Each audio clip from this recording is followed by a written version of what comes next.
So, as expected in Hong Kong, there have been demonstrations against the visit of Xi Jinping, or as he should be correctly called, Emperor Xi. It's not me that has coined that nickname. This is something that has been circulating for a while now, and I think the reason is that because, firstly, Xi Jinping is the most powerful Chinese leader since Deng Xiaoping, possibly the most powerful leader since Chairman Mao himself. It's clear that she has consolidated a lot of personal power in a way that we haven't seen for a long time. Because under previous presidents such as Hu Jintao and Jiang Zemin, there was a sort of collective power within the Politburo.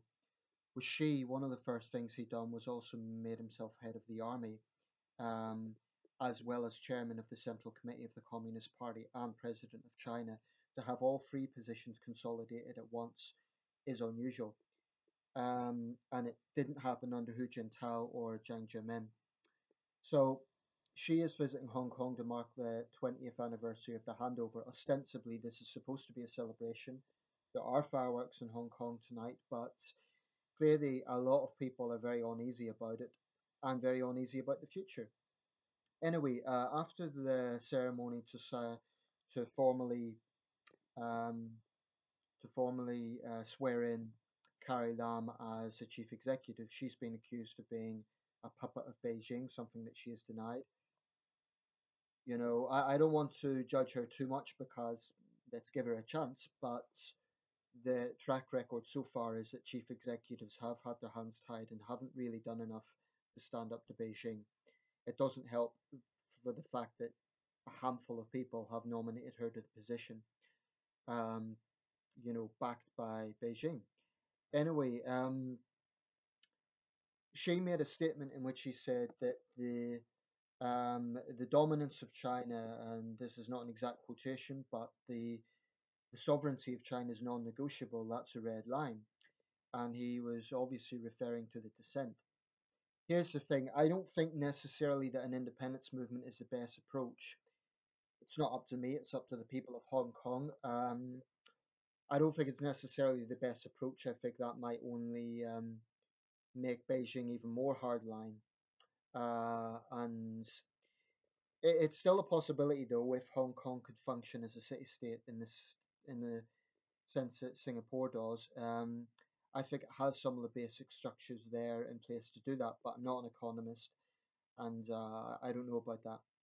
One thing is for sure, though, as I said in the previous video, it is very clear that the Communist Party has broken the Sino-British Agreement of 1984.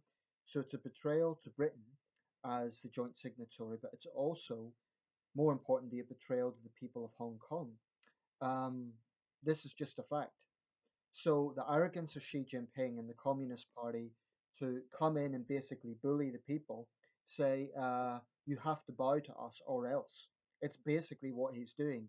He came and said, I love Hong Kong with all my heart. But, this is a president who does not want to tolerate any dissent. Now, I don't think they would risk a crackdown in Hong Kong in the same way they would in the mainland. But what they want to do, in my opinion, is gradually erode the autonomy of Hong Kong to such an extent that it does resemble a mainland city, and therefore it will be harder for the international community to intervene in the same way. The good news, like I say, is there is enormous willpower from young Hong Kongers, especially, and they are important because they are the future generation. I think they've shown incredible bravery. I think it always shows bravery to stand up to a totalitarian regime. And make no mistake about it, the Chinese Communist Party is a single party authoritarian regime. You can't get away from that. Um, a guy actually contacted me last night, a mainlander, young guy, and obviously he'd seen my comments on Facebook, which had been vocalizing pretty much what I've been saying here. And we had a bit of a debate. It was very civil, I have to say, which was a refreshing change. We weren't calling each other names. It was very polite. But I did tell him very candidly, China has to respect the Sino-British Agreement. That wasn't just a piece of paper. It was a treaty signed at the UN. And even if most mainlanders, you know, The thing is, China is not a democratic country, so there is a different mentality in terms of um, freedom of will, in terms of the concept of self determination. So, to a lot of mainland, it's just Hong Kong is Chinese. Doesn't matter what the Hong Kongers think. Hong Kong's Chinese. Now, a few people have tried making analogies with Scotland, and this is something I want to discuss because there's fundamental differences. Firstly, the British government held a referendum in Scotland. The Chinese Communist Party will never hold a referendum in Hong Kong. Secondly, most Scots made it clear in 2014 in a democratic, peaceful referendum that they want to stay in the United Kingdom. So the analogies are just phony. Um, there are also some who are saying, oh, well, look at the British. They weren't entirely democratic when they were presiding over Hong Kong. I am the first to admit that the British tenure was not perfect.